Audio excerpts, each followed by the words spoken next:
look back, especially when it comes to performance of different countries across the region, when it comes to making trade easier, business easier, the countries are not performing at the same level. You know, Rwanda is now 29th globally, but of course Kenya did improve, but we have other countries in East Africa that are not actually moving. We have Burundi, which has actually been seen at the bottom of the pyramid. So how then do we move as a bloc from the Trademark East Africa's point of view? What then needs to be done? So at the end of the day, we have to recognize that although I mean, EAC is a regional bloc. At the end of the day, we have countries that are independent in their own right. They will make reforms as they deem fit.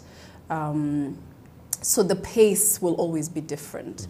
And I take care of Rwanda, so it's very difficult to also talk about all the other countries. Right. I mean, the beauty about this country is that you have a government that is very forward-looking. Not that the other governments are not forward-looking, but they're really keen on making sure that the business environment works.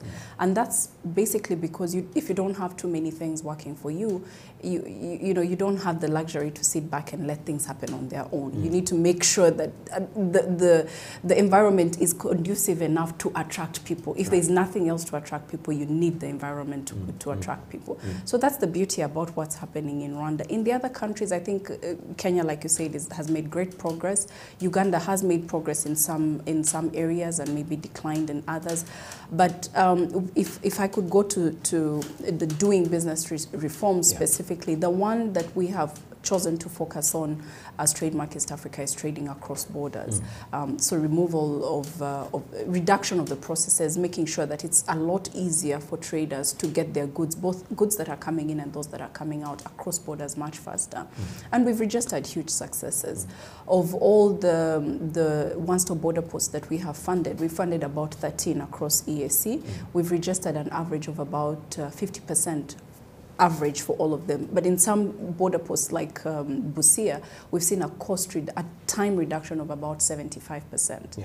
So if it was taking you a day or 2 days to cross a border, now it's taking you 75% less time, which is huge in terms of the time, the cost that you save as a business. So that should translate into more trips, it should translate into higher trading volumes, and we're expecting that, that will be the end goal. That's the end goal, but when we talk of trade volumes, a lot has still been said concerning trade among East African members. It is actually reported to be reducing, and a lot of that expectation that you have is actually being sort of impacted by this. Talk to me about how that makes you feel, first of all, as an institution aimed at actually fostering trade across the East African community, and what needs to be done moving forward. Obviously, our end goal, the end goal that we want to achieve is increased trade. So every time there's a political decision that impacts trade negatively, it impacts our work negatively as well. But we have to also be very careful in assessing some of these barriers that are being set up. Sometimes they are tariff barriers, and I truly believe that, that's not something that we have much control over. We have specifically chosen to focus on non-tariff barriers and some technical barriers along the way. And where we can, we focus our energies on advocacy, making sure that the voice of the private sector is heard and that these barriers are removed. But at the end of the day, we see progress. Unfortunately, you'll see progress one day and then the next day something happens and so many steps back. But I think overall, since we started our program, we've seen good progress in terms of increased trade in the region. Right. Before I let you go, technology is one thing that actually has been incorporated, or is actually being incorporated in most of the businesses that people are doing today. Cross-border traders, mostly women, for instance, are said to be or might miss out on this opportunity of technological evolution. And what we're talking about now is probably the fourth industrial revolution. Let's now link it to doing business. Let's link it to cross-border trade. How are things looking at? How do we ensure that we don't leave anyone behind? I think that's a very good question, Eugene. And my personal thinking is that it's very dangerous if you try to move people from level 1 to level 4. Leapfrogging is always a good thing, but I think we need to think about how to gradually move the business people. Specifically, in this case, we're talking about cross-border traders, moving them a notch higher. So in our first phase of work, we helped in supporting them to be in cooperatives. But one of the things that we realized, among many other things, is the lack of information. So we've been thinking about how to leverage technology to make information more available for these cross-border traders. Yeah. And right now we're designing a program where across ESC, women will be able to get information on their gadgets wherever they are. Because unfortunately, the unfortunate thing is that these women are very busy either with house chores and then trading, so they don't have so much time to go out there and look for information. So we want to make sure that information is available at their fingertips. We are going to design a project where if you're a woman who is trading in, say, Rubavu, and you need to export to, say, Kisoro in Uganda, you're able to check on your phone, and you're able to see what the price of maize is in Kisoro, so that you're able to make a business decision. Do I export to Goma, or do I send my goods to Kisoro? Right. So that's going to help. I think that's a good first step. And we're adaptive as we go along. When we pick up a need, we will design interventions to resolve that need. Right. So about $2.4 million, if I'm not wrong, is actually going to be invested in supporting local business enterprises here in Rwanda to be able to be smart enough to actually access international markets. Take us through why this move and what would be the possible end results. Yeah. Why this move? First of all, the government of Rwanda has in their national strategy for transformation a goal to increase exports by about 17% per annum. It's very easy to think about the reforms that need to be made so that that 17% per annum growth can be achieved. And it's easy to ignore the fact that there are actually micro issues. There are issues with these farms. So we've done an assessment on what the challenges of these exporting farms are. The challenges are multiple. The export networks are really weak. There's lack of information of what the requirements in the markets that they're trying to access, what the requirements are. There are issues around non-tariff barriers. There are issues around access to information. There's issues around access to finance. So we've designed this project in a way that those issues will be resolved. So it's actually farm level support where technical assistance will be provided to a farm. So it's bespoke solutions for farms. You go in there and assess the farm. Do you have export strategies, first of all? Do you have the right skills? What markets are you exporting to? So what these will be grants, loans? What is it? No, it's technical assistance. Technical assistance. It's technical assistance. So you will be using these funds, or these funds will be used to pay the experts who will come to train them.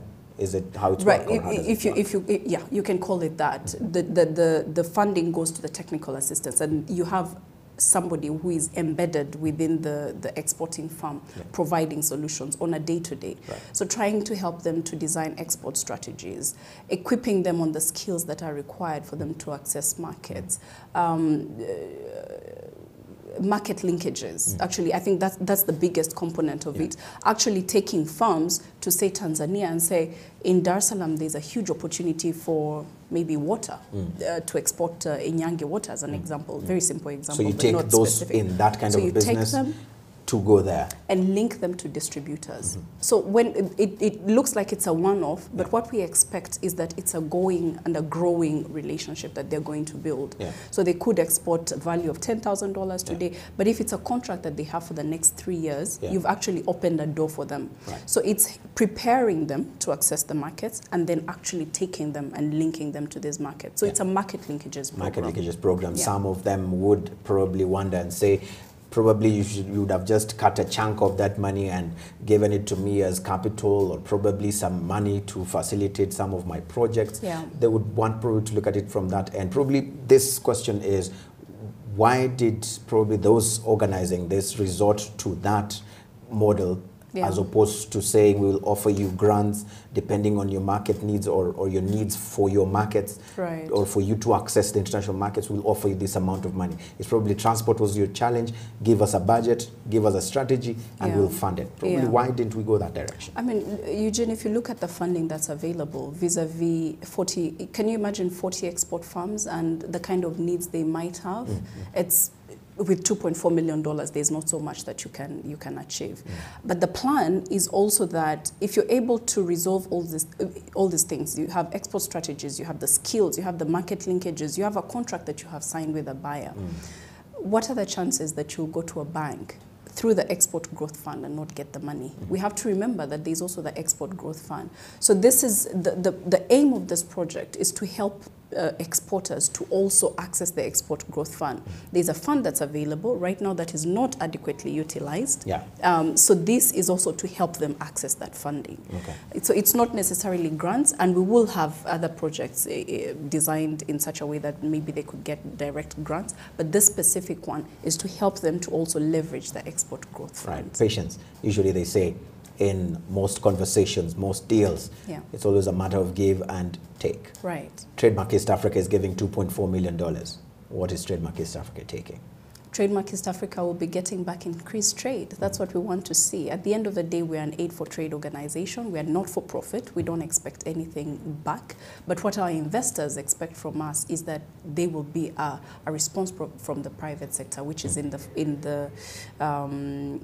a way that trade will be increased. So there's increased trade, and specifically for this project, it's exports, increased exports. There's increased jobs. So we're expecting that if a farm is exporting, say, 50,000 today, and tomorrow they're able to export 500,000, that they will increase jobs. Right. So that's what we want to get back. There's one concern that I wouldn't want to leave us without actually touching on, and that is this money, for instance, we've talked about the experts coming to actually also give expert advice to this cross-border traders, for them to be able to get the skills to access the international market. Some would be worried. I mean, probably this is an opportunity for you to allay such kind of fears, that this is actually money that is just going to end up in the pockets of international consultants who will then eventually just go away with this money. So what would be the criteria for actually choosing these experts? And how do we assure local consultants who have the expertise, the knowledge of the context of this country, that they will be able to actually benefit from this as well? Yeah, I mean, the first way I would allay those fears is by showing what we achieved in the first phase. So this phase is a second from the first. In the first, we were piloting the program, and we were able to help 16 farms. If I can give you a very simple example, was of one of my favorite was of a chalk producer, a lady who had never exported out of Rwanda. But through the export capability program, we linked her to buyers in Uganda. And I mean, it's very simple to think that an exporter will just go and sell. It's a very complicated process because she was selling to the Ministry of Education in Uganda. They have requirements. They have payment modes that if you don't understand, your business could very easily fail. That business was able to grow, and they got to a point where I think about 80% of their sales were in exports. So it's to see what we got out of the first phase. Right. Secondly, I would like to also allay their fears by saying within this particular program, one of the things that we've realized is that on one end you have exporters, on the other hand you have also banks that want to lend exporters, but then they just don't know how. So in this particular program, we're going to be training what we're calling export advisors, so consultants, and we have a target of training about 10 of them. So this will also eventually also train others, trainers of trainers. So it's like trainers of trainers. And what we expect is that with our export capability program, it's a 4-year program. But exports will have to continue growing. So what we expect is that these consultants will be training the local export advisors, and those people should have the skills to train others, but also to help these farms to continue accessing markets out of Rwanda. And thirdly, the last thing I'd like to say is that Trademark goes through a very stringent procurement process. Right. So we make sure that the firm that is given this kinds of consultancies have the experience, they will give the value for money, value for money is a big aspect of our program, and that they will actually deliver what they set out to deliver by virtue of what they have done in the past. Perfect. So I would like to allay anybody's fears by telling them that the program is well designed, and at the end of the day, it has the interests of Rwandan exporters at heart. Right. If I remember well, in the course of this conversation, Patience, you mentioned that 2.4 million, you might not be able to do much with all this number of people, but that's a lot of money for someone out there. And so whenever there's a huge amounts of money like that, there's always issues of accountability. Let's talk through about the tools that probably Trademark East Africa and the partners in this whole project have put in place that will ensure that that money is actually going to the right place where it is actually supposed to be channeled. Right. So I talked about procurement. I didn't talk about this, but another thing is about we have very, very strict deliverables that we set, and these deliverables are not set by Trademark, and that's one thing that I would like to make very, very clear, that we don't operate as a standalone organization. All our programs are implemented in partnership with government. So this particular one is embedded within RDB. So RDB will go through the selection criteria. RDB will be part of the panel that will determine the consultant that's going to do this work. RDB will set timelines and deliverables for the consultants, and no payment is done to these consultants unless they have delivered on XYZ. And the beauty about this is that you're talking about firms that you can go to and find out. Have they actually given you an export strategy? Have you got any training? So it's not like we're dealing with people who are far off. It's people who are here, we have control over, and we're pretty confident that we will get the right firm to implement the program. Right. So do you have any worries that probably you might not be able to meet certain desired targets by certain consultants, and then what happens in such instances? For instance, do we go back to square one and say we are going to again go afresh into outsourcing for another consultant to go and do this job? Is this what you envision? Well, we've not really had many cases where we've had to cancel contracts with the consultants, and that's because within the office you have a program manager who is daily following up on this. Also because we have very strong partnerships with the government, so we always make sure that within the government we have a focal person who's following up on these programs. If there was a case where we got a consultant who was not able to deliver what they set out to deliver, then we have room within our contracts to cancel. But it hasn't really been the case in the past because of the level of accountability that we've had between the partners and ourselves and the consultants that we have selected. Right. So what next after here in terms of pipeline activities that are lined up after this very great initiative? What next? What else should we be looking out for as newsmakers, news reporters? There's a lot, Eugene. There's a lot that we are designing. Very soon we'll be breaking ground for Lake Kivu to build some ports on Lake Kivu, but also to bring in private sector to operate ferry services.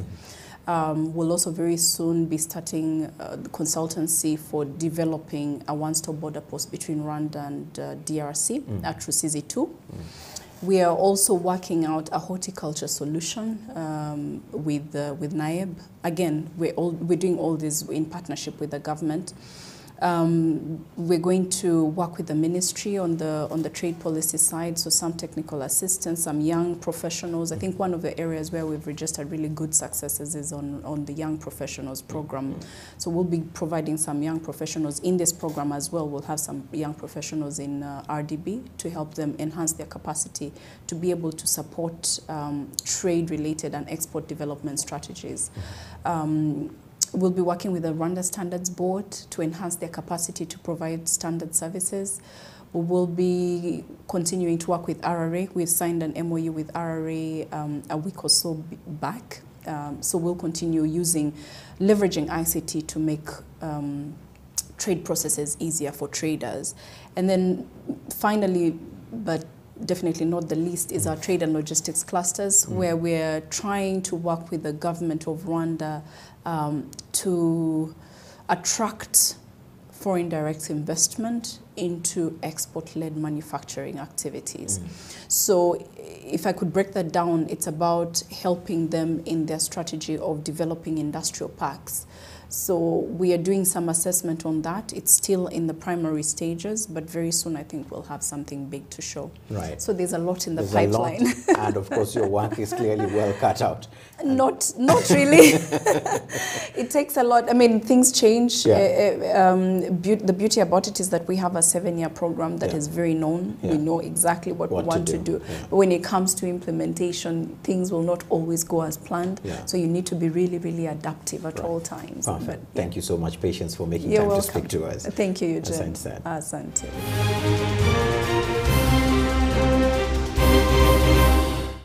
Well, that's it for our special edition of Captains of Industry. Stick around on CNBC Africa for more of such conversations. As always, I'm Eugene Anangwe, signing off.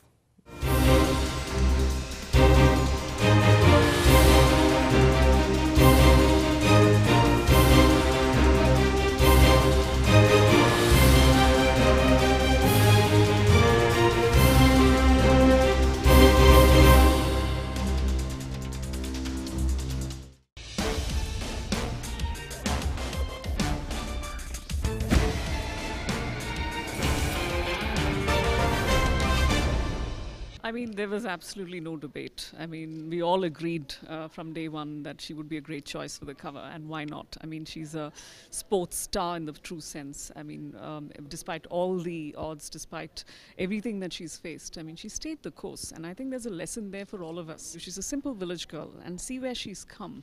And what actually captured me about her, it's just her humility.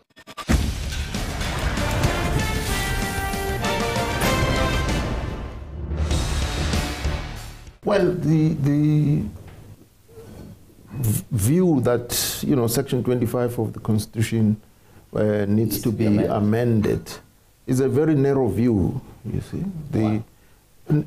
It deals with interpretation of a subsection of a section in the Constitution, as though that is the totality of the land question. The land question is complex, diverse, and very broad, because you have to deal with it in relation to people who live in the townships, who were never allowed to, in fact, those of them who held title, those where communities were uprooted and relocated elsewhere. So that's the first category of people you need to deal with. And our recommendation was very straightforward, that give them title deeds. Let them own this asset, the piece of ground they occupy. And the second category are your land, farm labor tenants, as well as farm dwellers, people who have earned the right to live on the farms through their sweat and blood, and give them security of tenure. It should not be permissible for them to be evicted willy-nilly. The third category that you need to deal with are the rural communities. Most of them in the former homelands under jurisdiction of traditional councils and so on. We say, because the land has not been surveyed and demarcated, so you can use modern technology, GPS, to record where they live and give them recorded, give them tenure of security on the basis of recorded rights. And this is why the traditional leaders were up in arms, because, and it doesn't make sense to me as to why they want to lead people who are propertyless. Whereas, these people, as South African citizens, also have a right to own the piece of land they occupy. So the fourth category are the black farmers who are leasing the farms they are utilizing today? What do you do to help them also be owners? And then you can deal with the commercial farms and the game farms.